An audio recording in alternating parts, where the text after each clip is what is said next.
Good morning, everyone. Thank you and welcome to the June 2022 RFS Medication in Services. Today, Harrison is going to start and he's going to talk about fatty liver disease, and I'm going to turn it over to him. Please remember to mute yourself because I will if you are not. All right, thank you, Dr. Baldwin. So as she just introduced, my name is Harrison Walker. I'm one of the three fourth-year pharmacy students here on rotation with Resources for Seniors. And today I will be talking about fatty liver disease. And with the handout that will accompany directly along with this PowerPoint presentation. So, and there will be subsections in between as I go about. So feel free to ask any questions once I conclude certain sections. There will be, I'll leave a brief pause for explanations of any sort that are required. I will try to make some of these medical terminologies and other things as succinct and as understandable as possible. I am aware that not all of us have a similar understanding of or a certain level of knowledge when it comes to disease states. So I want to make this as smooth as possible for you all. So again, feel free to interrupt if something is not clear that I'm explaining. So let's go ahead. All right, here we go. All right, so following the presentation, my anticipation for you all as the audience would be able to do the following objectives. The first would be able to explain the connection between fatty liver disease and metabolic syndrome. And this will become apparent as early on in the presentation of why I'll be spending a lot of time on metabolic syndrome in relation to fatty liver disease. The second objective would be to be able to identify diagnosis and treatment options for fatty liver disease. And then the final objective would be to be able to educate patients affected by fatty liver disease on beneficial diet modifications. So before I dive into what fatty liver disease and metabolic syndrome and the such, it's important for me to define exactly what I'm talking about when I'm referring to fatty liver disease. It's kind of a broad disease state, and sometimes it refers to different things. So for the sake of this presentation, I wanted to first distinguish between the two major types of fatty liver disease. And these are your alcoholic and your non-alcoholic fatty liver disease. Normally, the term implies the latter term, the non-alcoholic condition, due to it has a higher overall prevalence. And normally in the medical setting, when we discuss or refer to fatty liver disease, it's normally non-alcoholic and not alcoholic. And I'll get into that a little bit later as to what the differences are. And another important thing to note is that it is frequently abbreviated as NAFLD, so non-alcoholic fatty liver disease. So from here on out, if I ever say NAFLD or fatty liver disease, I'm referring to non-alcoholic, so that there is clarification there. Okay, so I'm going to spend quite a bit of time on metabolic syndrome. So this is, in order to understand fatty liver disease, it's important to understand a broader view, a broader perspective on metabolic syndrome. Because fatty liver disease is normally not a standalone disease. If a patient is experiencing fatty liver disease, there is more often than not, multiple other disease states going on at the same time. And so metabolic syndrome is an umbrella term used to collectively identify common disease states or health conditions that are interconnected, that are all associated with obesity. So it's a very broad, kind of almost ambiguous term, this metabolic syndrome. So I wanted to define what metabolic syndrome actually means, or how you can diagnose metabolic syndrome in certain individuals. I'm going to list here 5 criteria, and if an individual were to meet at least 3 of the following 5 criteria, then they would be diagnosed with metabolic syndrome. The first criteria is waist circumference. So for men, there's more, I guess there's a little bit more, I don't want to say flexibility, but for men, the waist circumference, if it exceeds 40 inches, and for women, if it exceeds 35 inches, then they would meet that criteria for metabolic syndrome. And so that's basically indicating the amount of adipose tissue or fat tissue that is accumulating specifically around the waistband, around the navel. And so individuals, or if you're going to a doctor's office, they could take the circumference right around the belly mark, the belly button, and determine what the circumference would be from that point on to see if they exceed that circumference. Individuals with high blood pressure, specifically meeting at least 130/85, would qualify for high blood pressure. And when it comes to the top and bottom numbers, if they exceed one of them, then that would qualify as high blood pressure. So they could be okay with one of the numbers, but then high in one of the other numbers, the top or bottom, and that would still qualify for high blood pressure. High fasting blood sugar levels. And so we often think about this when it comes to patients with diabetes. If a patient comes in, gets their blood work drawn, and they're fasting in the morning, and their fasting blood sugar level comes out to 100 milligrams per deciliter, then they would qualify for metabolic syndrome. And they more likely than not would also have accompanying type 2 diabetes. The last 2 are kind of linked together because they have to do with cholesterol. The first one being your triglyceride levels of at least 150, and then HDL, which is your good cholesterol. If that's at a low level, which less than 40 for men, less than 50 for women, then that is because HDL is supposed to be higher, which is opposite of the rest of these lab values, which are supposed to be lower. Other way around. These other lab values need to be lower, and then the HDL should be higher. If they meet these criteria, then that qualifies for metabolic syndrome. So, in a nutshell, you want to look at a patient's abdomen fat, their blood pressure, their blood sugars, and then their blood lipids, which or lipids or fats, which are your triglycerides and your HDL. So if they meet 3 of the 5, then they qualify for what is called metabolic syndrome, which accompanies, as I said before, is an umbrella term that kind of envelopes all of obesity as a whole, because there are multiple disease states that accompany obesity that I'll explain in the next slide. Okay, so as I had said, so this combination of medical concerns can contribute to multiple disease states. Some of them I've listed here are cardiovascular disease, type 2 diabetes, and chronic kidney disease, just to name the most common ones. There are multiple other things that accompany it. And the root cause of this general obesity or metabolic syndrome is rooted in 3 things. The first being impaired insulin sensitivity, which usually comes about based on a multitude of factors such as genetics.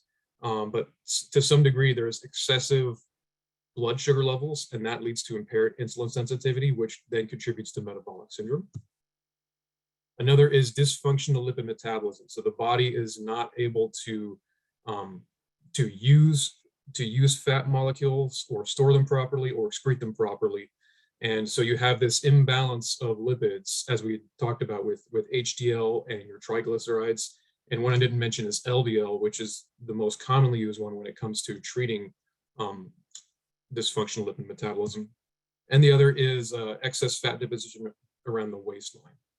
And so all of these they're unique, but they're also interrelated. They also affect each other. And so when you have this combination of concerns and issues, you have what is called metabolic syndrome.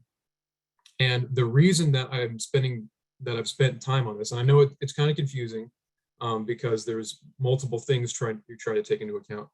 But the reason that I went into depth about this is because individuals who meet these criteria most likely will have fatty liver disease. So if you can see somebody who has obesity and has these other issues going on, it's likely that they also have fatty liver disease.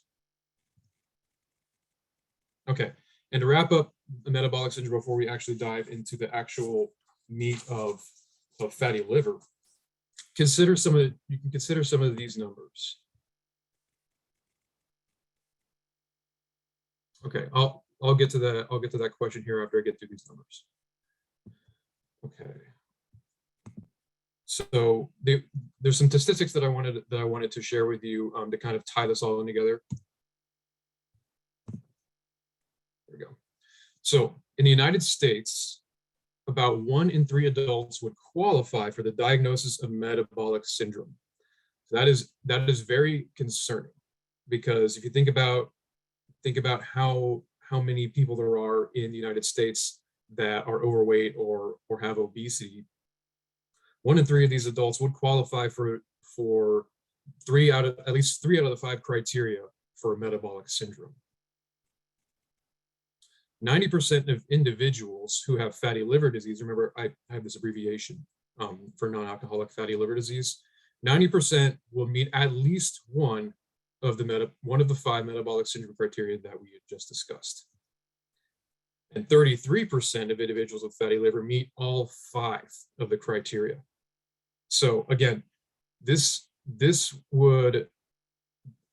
should show not necessarily a direct cause and effect, but should show that there is for sure some sort of connection between fatty liver disease and metabolic syndrome, and that we need to be concerned about all individuals who meet metabolic syndrome to assess for fatty liver disease. Okay, so to the question, the question was, how do you measure your waist correctly? So from what I understand, you go around you take a measuring tape, and you want to start around the belly button area. So right around the navel, and you start your measurement there, and you want to wrap it around horizontally until you meet again. Yeah, I guess I could stand up. I don't know if that'll help. So you want to measure around here and then wrap it all the way around, just like that. So you start here and then end here. And you want to take that measurement in inches with a measuring tape, or one of those flexible measuring tapes. And that should give you an approximate estimate of the waist circumference. Any other questions about metabolic syndrome? And again, some of your questions actually, if they're not related to, because that question in particular is good, but there's some of the questions may be answered later in this presentation regarding metabolic syndrome and treatments and if the such. But any other questions that I can answer about that? All right, so now let's go on to the liver itself. So I'm just making sure I'm good on time. Okay. Feel free to, and you can feel free to unmute yourself as well to interrupt. All right, so now let's talk about the liver itself. All right, so this might seem like a mess to look at, and it kind of is, but I will make it as simple as possible. I'm going to highlight some things here that detail the pathophysiology, which is basically the cause of the disease state of fatty liver disease. And so I'm going to read off the handout and kind of go and point out certain things on this diagram here that are, and I need to also mention before I go into this that the disease state is still not well understood, and so a lot of this is still fairly theoretical. So because of that, it's a challenge to try to explain something when there's not solid evidence in regards to the full understanding of a disease state. So I will do my best to highlight the important things for us to understand, basically the cause and the effect of fatty liver disease. So when considering the characteristics of metabolic syndrome, it's theorized that, as we mentioned before, there's an imbalance of supply, formation, consumption, and excretion of both carbohydrates and lipids. So what I have highlighted here in yellow, you see insulin resistance and excess dietary fat. So insulin resistance here, as we mentioned before, is frequently going hand in hand with type 2 diabetes and excessive carbohydrate intake. And over here, we have excess dietary fat. So you have high carbohydrates and high fat, and these are going to have arrows pointing away from them to cause something else that goes on in the body. So when you have an imbalance of these, it's going to lead to an accumulation of lipid molecules or fat, an accumulation of fat within the liver cells themselves. So here I have TG is triglyceride or small fat molecules that accumulate. And this term here, steatosis, that means fat accumulation. So you have this fat accumulation here that come about because of the excess sugar and excess fat. And this is going to accumulate specifically in this red box. So this red box here is a hepatocyte. Hepatocyte is an individual cell in the liver, and the liver is composed of many of these. And hepatocytes are where all of the actions go on in regards to the liver's function, which could be a whole other rabbit hole to go down to, but I'm not going to spend time talking about the liver function itself, just what's happening to the liver. So you have this fat that's accumulating in individual liver cells, and as this goes on, if this continues to accumulate and progress, you're going to get some issues going on. Specifically, if this fat accumulation in the liver is not addressed, it can lead to subsequent inflammation, oxidative stress, hepatocyte injury, and ultimately scar tissue formation, which is known as fibrosis. So too many sugars, too many fats stored in the liver, and then if that is not treated, if that is not managed, then that excess fat is going to keep growing and growing and growing. And that is going to cause major concerns down the road with the liver. You're going to get inflammation. You're going to get breakdown of fats, and then that's going to react to other things going on in the body. And eventually that is going to damage permanently the liver tissue. And when you get something called fibrosis, this is basically scar tissue of the liver, and it is not reversible.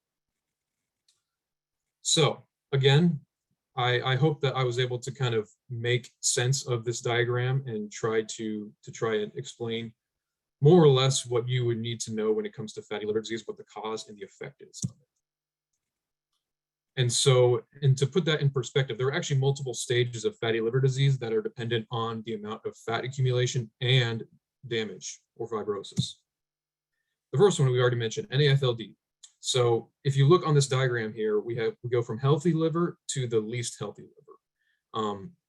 So obviously you want patients to be all the way on the left and to avoid the right side as much as possible. So a patient will meet a diagnosis of NAFLD if their liver is 5% fat by weight. And if you know anything about the liver, you know that it is a large organ. In fact, it is the largest in the human body. So, and if you can imagine how big the liver is, and if 5% of that were fat, that's a pretty good amount. That's a pretty good amount of accumulation. And that is not something that is going to lead to positive health outcomes. The next stage, so the liver that's the most yellowish in color here is abbreviated as NASH. And this stands for non-alcoholic steatohepatitis. And I'm sure most of you have heard the term hepatitis. And normally when I hear hepatitis, I think about the the viral infections of hepatitis A, B, and C. But hepatitis is just a general term that means inflammation of the liver. Hepa for liver, and then itis for inflammation. So you have at least 5% of the weight in fat, plus you have accompanying symptoms. You have liver inflammation, and you have the first signs of fibrosis. So you have the first signs of irreversible damage, plus you have symptoms. Because with NAFLD, normally you don't have symptoms, and we're going to get into that in the next section, or the next two sections actually. So it's still reversible, as you can see from the diagram here, but it's going to be a bit more challenging once you get to this point. And the final stage that we want to avoid is cirrhosis, and this is when you have extensive fibrosis and you've gotten to the point of no return, where there's irreversible damage and ultimately there's going to be an impairment of liver function. Okay, and now I'm gonna tie this into outcomes, and if there are any questions about the pathophysiology, you can go ahead and ask now.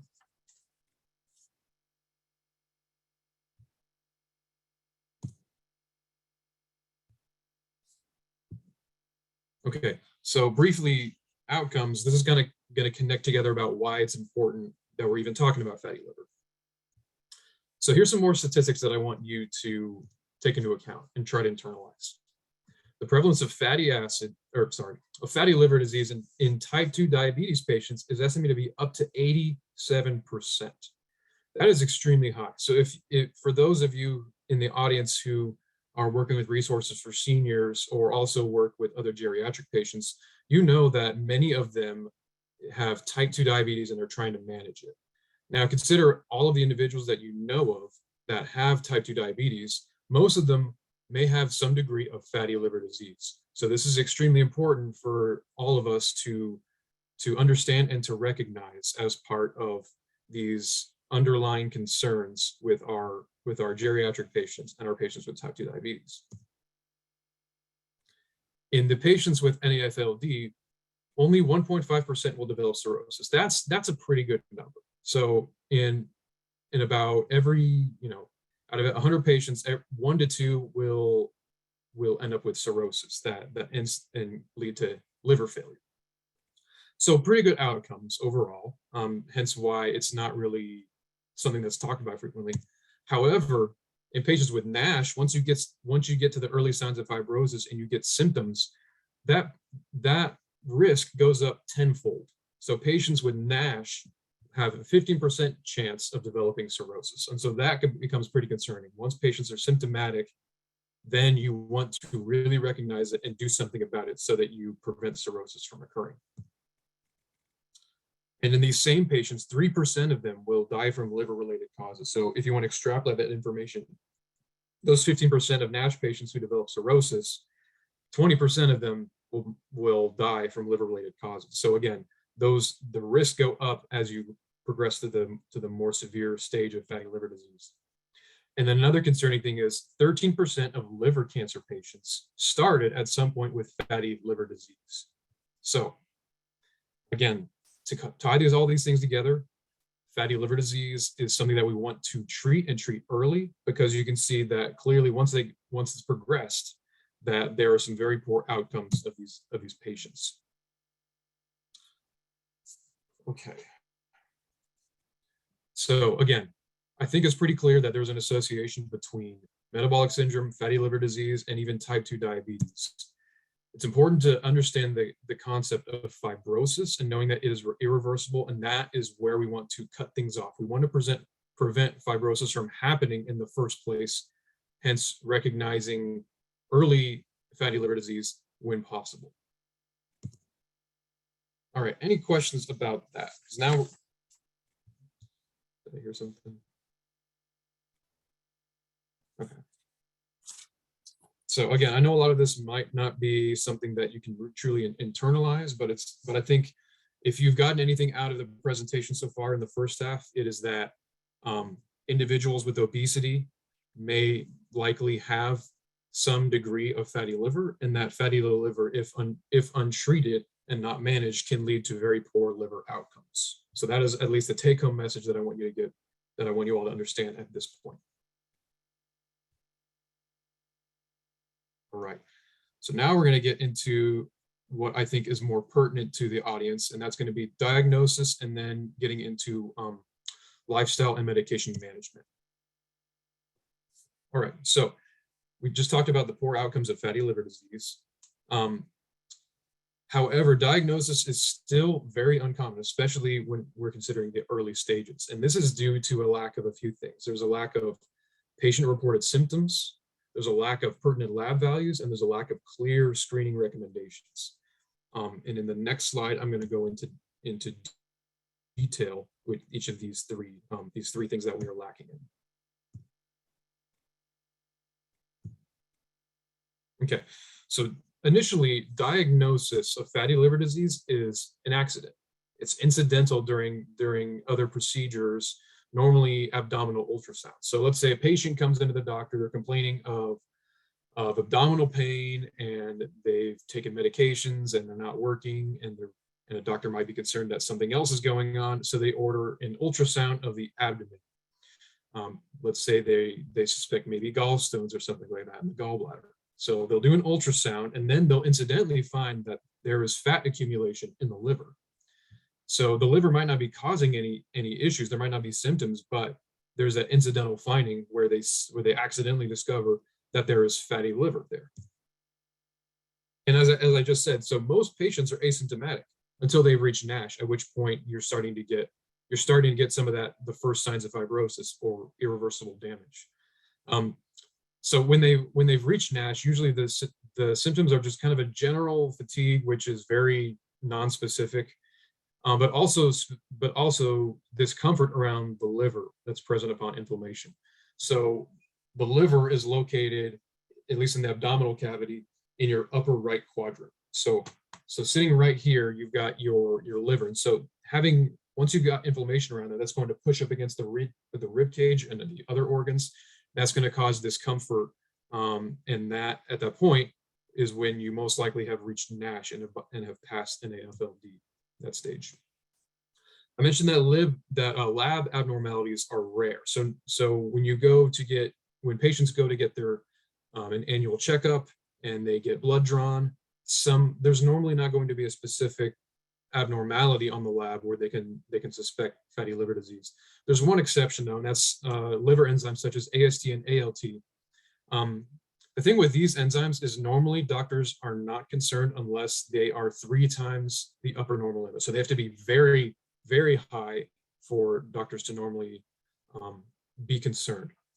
So normally there are slight elevations, and as I said, they're not significant normally, and they're not specific. So doctors normally won't consider these slight elevations as something to be concerned about.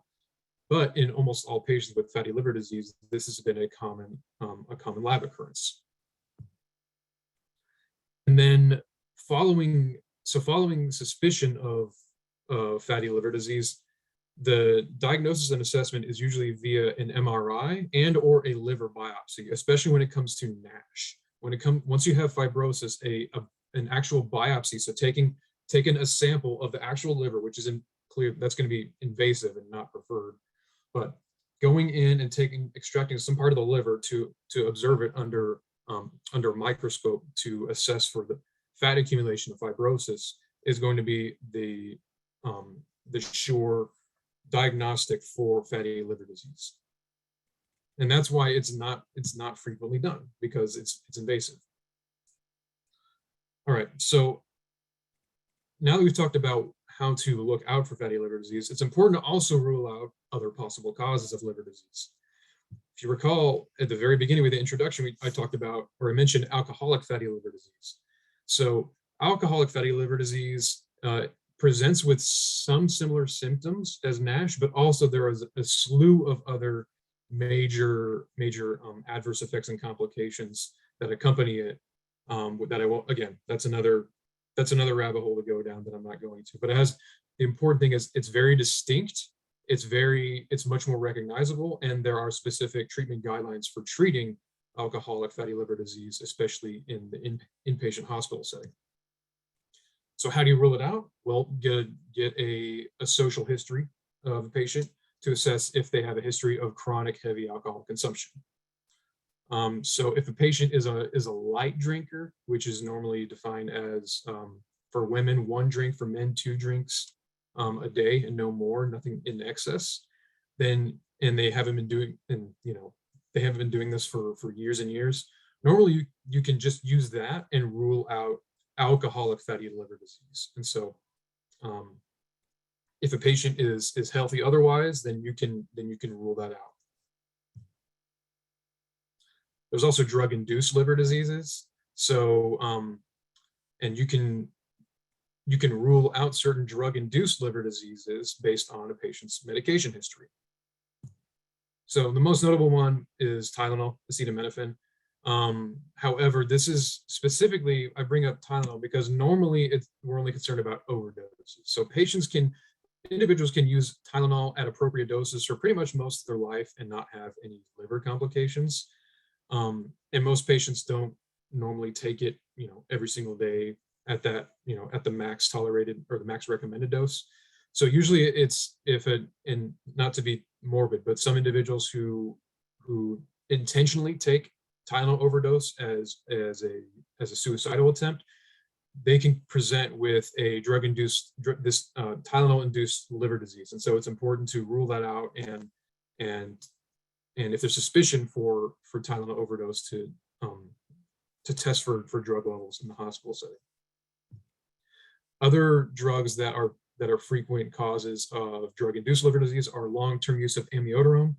This is an anti-arrhythmia drug, so a drug that's used in atrial fibrillation and being the most common arrhythmia in individuals. Long-term use can lead to amiodarone-induced liver disease, and if a patient gets to that point, then this drug will most likely be stopped indefinitely. And then there's a handful of antimicrobial agents. There are some antibiotics that target tuberculosis, some antifungals, and some antiretrovirals that target HIV that can, long-term, can also lead to liver disease. And so if you rule out these this list of medications, then you can rule out drug-induced liver disease as well. There's a couple other liver diseases you can rule out, like excess iron, excess copper, and Wilson's disease. But the point being, if you can rule out all these individual things, then you can more surely diagnose a patient with NAFLD. All right, this is the most important section coming up. If there's any questions about the diagnostics, let me know. But this is going to be the most important section for everybody. So if you're napping, feel free to wake up and pay attention to this, because this is, as I said, this is going to pertain to everybody, not just those with fatty liver. I think it'll pertain to us as individuals as well. So, lifestyle management. So despite as you can tell, fatty liver disease is complex. It's not well understood.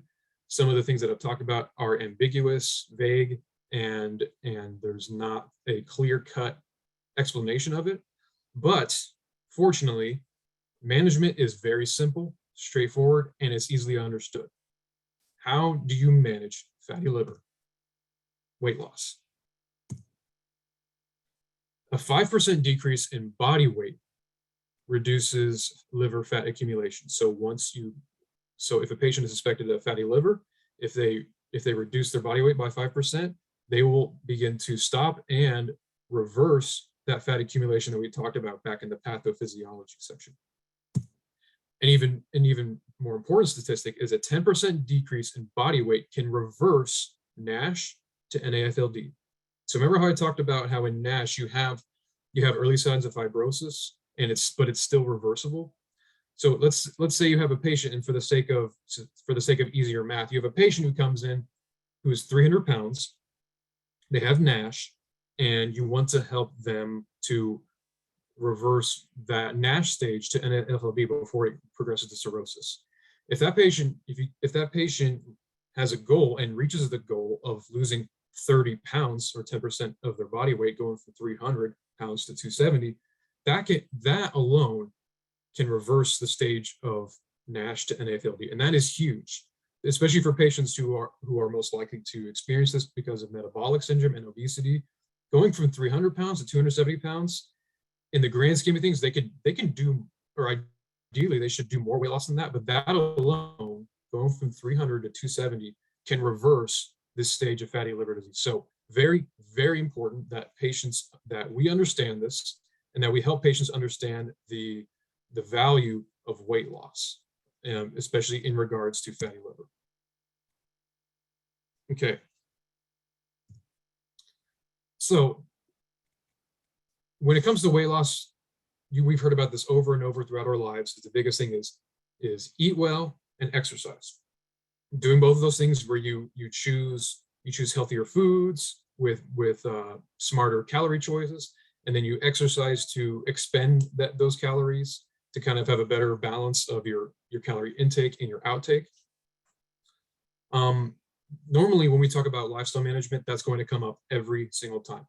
With fatty liver disease, it's extremely important to recognize that diet actually has the biggest overall impact on disease reversal than exercise. So individuals cannot, if they decide not to lose weight, but they just choose to change what they're eating, that can actually reverse fatty liver disease. There's actually some data showing specifically that diet alone can reverse fatty liver disease. That's not to dismiss physical activity. That's always going to be recommended, and we're still going to recommend that in our patients. But diet there's some really good science behind specific diet that can help with fatty liver disease. So I want to preface this because we're going to talk about one specific diet that I have bolded here, Mediterranean diet. I am not advocating for a specific diet because as we all know, there are many fads out there, many fad diets out there that people try to run with, and I am not advocating for that and pushing that specifically. But some of the principles of the Mediterranean diet align exactly with certain principles of the diet that can improve fatty acid disease. And I'm going to go into those specific principles, and using Mediterranean diet as kind of an outline for that is going to be much easier to explain to patients, especially when it comes to giving them resources. So here are a few of the biggest recommendations from the Mediterranean diet that have science and data behind it to show that they can improve fatty liver disease outcomes. Increasing intake of monounsaturated fats. So the examples here being olive oil, avocados, and nuts. And other fats being omega-3 polyunsaturated fats. So not omega-6, but omega-3. So this is most commonly found in seafood. And there's a list, in particular, certain fatty seafoods that are higher in these specific omega-3 polyunsaturated fats. There's really good data behind consumption of these fats and improving overall fatty liver disease. And the recommendation, at least from the Mediterranean diet, is consuming seafood 3 times a week. And if you're curious about specific kinds of seafood, I have a list here as well that I can relate to you later.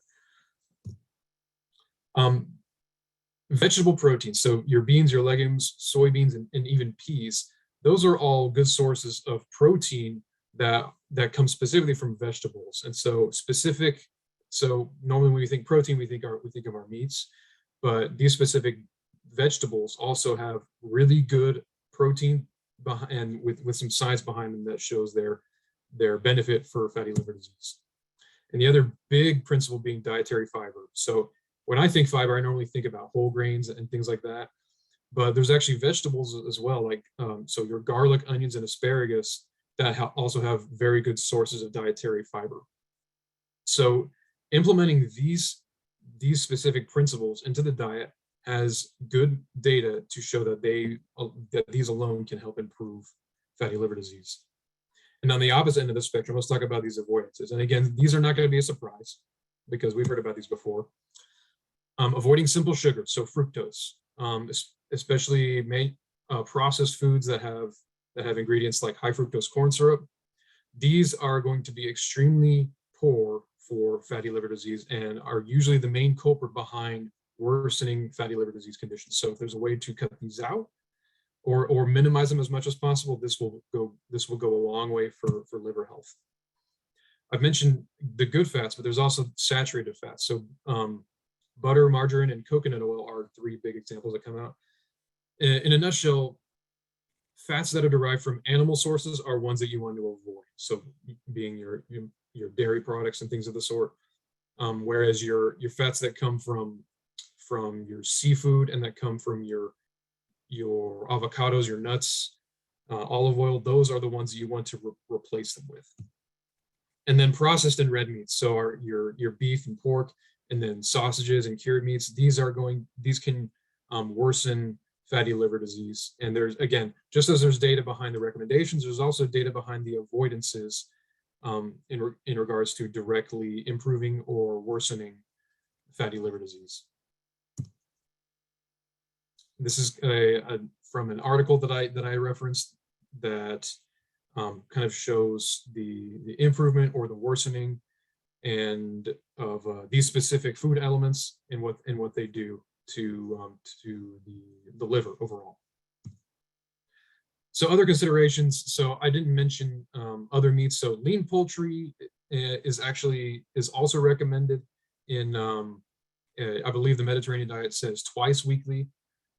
So that is still good. Having lean meat is still fine, but just not having that in excess. And then I mentioned a variety of fruits and vegetables. And when I say variety, I mean probably the simplest way is to get a variety of colors.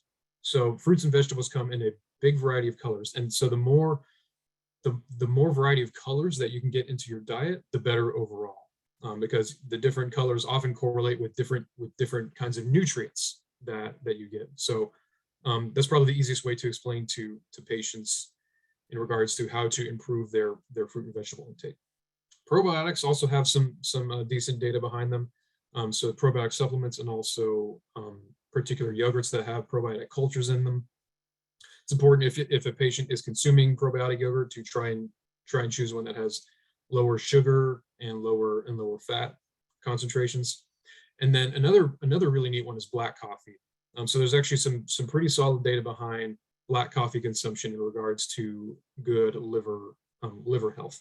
And I mentioned black coffee because most individuals will consume coffee with cream and sugar. So you don't want to contribute to adding more sugars and fats in their diet that they don't need. So, it's an acquired taste, obviously, but black coffee has some good data behind it.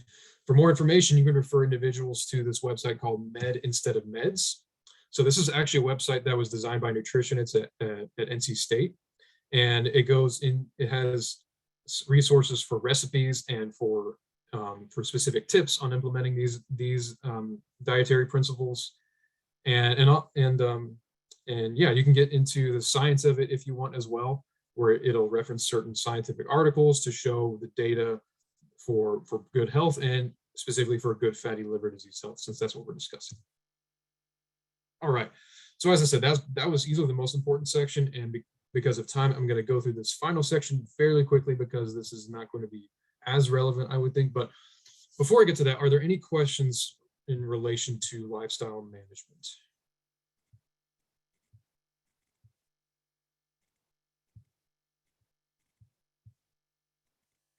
Okay.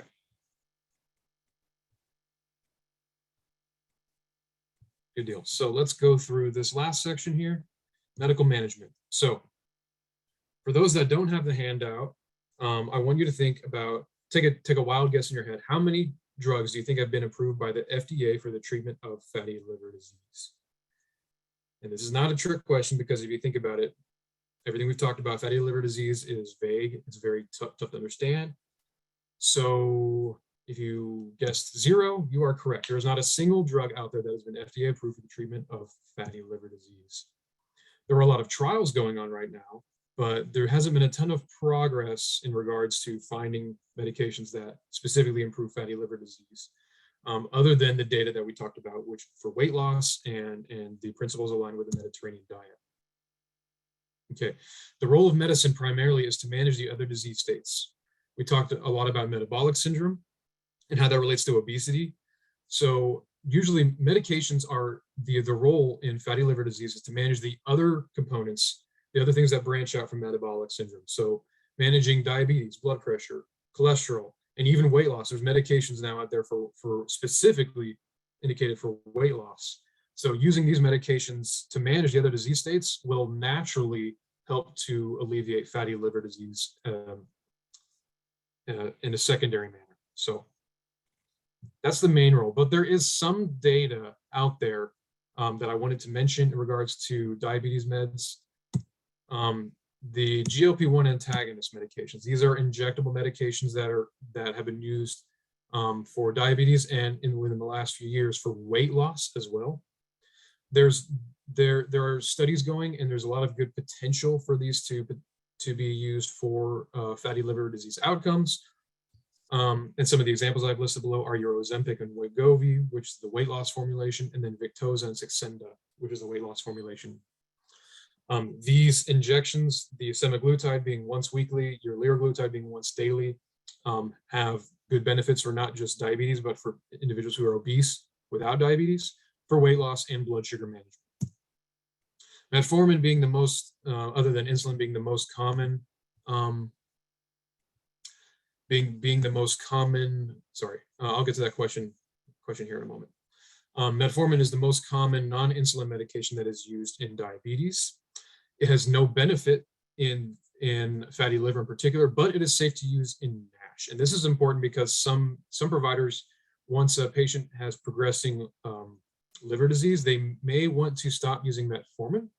But it's important to note that metformin still has a good benefit with no adverse effects on the liver for diabetes management. So patients should not stop metformin if they have progressed to NASH. Okay, pioglitazone can be used for biopsy-proven NASH. There is data behind that, so looking at that, you might think, oh, so there is a drug that can be used for fatty liver disease, pioglitazone, the diabetes med. And I mentioned here specifically biopsy-proven. So once a patient has had that invasive procedure and has NASH diagnosed, pioglitazone is an option. However, one of the biggest adverse effects of pioglitazone is weight gain. So why put a patient on a medication when they're trying to lose weight that will make them gain weight? To me, it's counterintuitive. And so despite having that evidence for liver health, causing them to gain weight might counteract that. And a lot of our geriatric patients as well have heart failure. And so this is important. Pioglitazone should be avoided in patients with heart failure. And some other medications that have some data. So vitamin E also has some data for use in biopsy-proven NASH.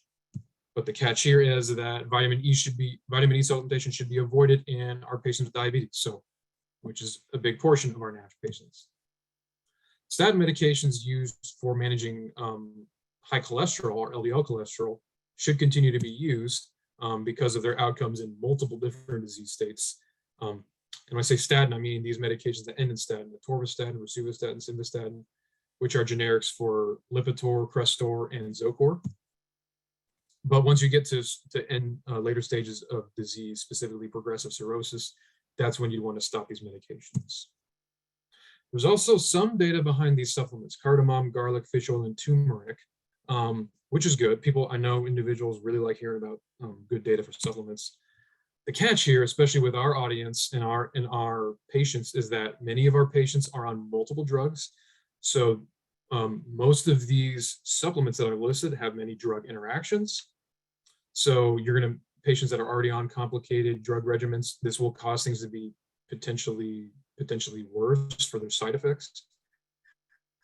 And also there's for specifically garlic and fish oil, if patients have, let's say they are doing stroke prevention, or they have AFib, or they're trying to prevent, if they have peripheral arterial disease and they're taking blood thinners, they have an increased risk for bleeding if they take some of these supplements. So there's data there, but in the audience, in the patients that we want to use them in, it would make things much more complicated in trying to initiate a supplement with these patients. So I'll mention these take-home points because I'm pretty much at the end, and then I'll address the question that I saw in chat. I apologize if a lot of this went over your head, because a lot of this still goes over my head even after having spent so much time in researching this. But the most important things for you to take home are fatty liver disease, is a component of metabolic syndrome. It's not a standalone disease, and it's not well understood. It's better if we look at the whole, if we look at patients who are obese and have metabolic syndrome complications. It's often undiagnosed, so it's not normally considered when we think about obesity, but if it gets too progressive and it can lead to liver failure in the end. So it's important to recognize it. Reversal is possible early, but fibrosis is permanent. So there's the conundrum of early on, it's hard to detect, but we need to recognize it early in order to take action, because once they're symptomatic, then fibrosis has started, and then we're at the point where it's harder to go backwards. And the best way to manage it is with the Mediterranean diet, or specifically principles that align with the Mediterranean diet. So not medications. Exercise, yes, helps, but specifically diet is the main way to help treat this. All right, and there are the references that I used. So let me get to that question in chat. So the question was that, does plain black tea have the same effect as black coffee? And the same goes for green tea. So do black tea and green tea have the same effect as black coffee? That I'll have to be honest with you, that is not something that I specifically saw. I know that the black tea and green tea have specific benefits, especially when it comes to metabolic concerns. So specifically for fatty liver, I did not see anything. I could certainly look that up and try to see if I can find an article that perhaps references that with potential. But black coffee is the one that had actual data behind it that I saw for positive outcomes for fatty liver in particular. That's not to say that black tea and green tea do not. They potentially do, since I know they help with metabolism, but I would have to look that up and then come back with some information to help give you a more firm answer than that. So great question, though. The time is yours for any additional questions as well. Who else might have questions to ask Harrison? Now's a great opportunity for you to unmute yourself or type in chat if you've got any questions.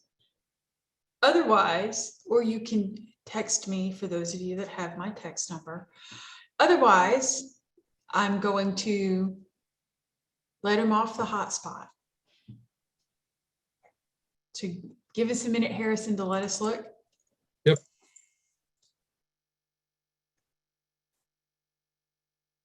You might have been so thorough that no one has any questions.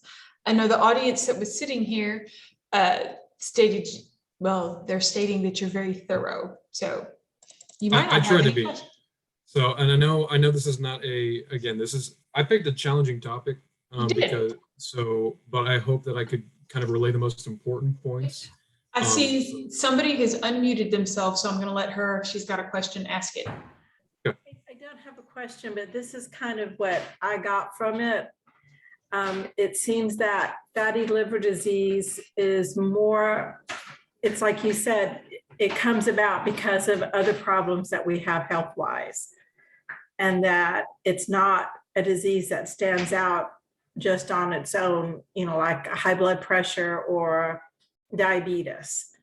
Right. It's an end result of the lifestyle choices and such.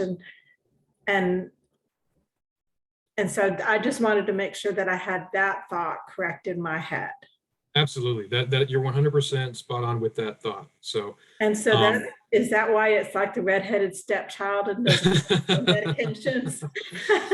You could look at it that way. Obesity has, as you're all aware, there's multiple concerns that accompany it, and every individual patient has every individual has a unique set of complications with obesity, and fatty liver disease being one of those. But just because it doesn't normally get the spotlight, because it always kind of goes under the radar until you get too late.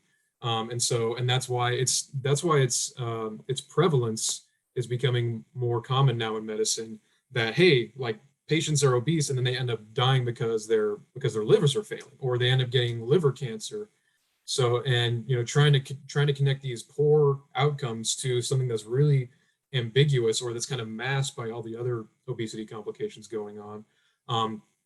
so these dots are starting to align, and so a lot of these things are coming to light now, and why we're now having some clinical trials to look for certain medications that may provide more benefit specifically for fatty liver disease. So, but yeah, you are spot on with that understanding.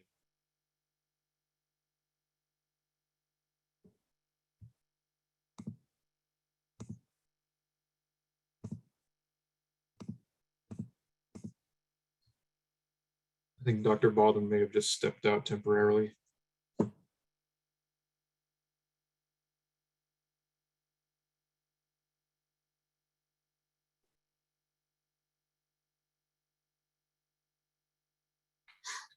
But thank you. I hope that the take-home points were the most important things, or were pertinent to you all. I'll go back to that just in case. So this is what pretty much, out of all of my rambling for the last hour, this is what I would hope you all take from this. So I appreciate the questions that you've provided. I will look into that black and green tea in regards to fatty liver disease, and thank you all for attending and for hearing me out. Excellent. Thank you. I'm going to go ahead and stop it. Harrison, you did a wonderful job. I'm going to go ahead and stop it.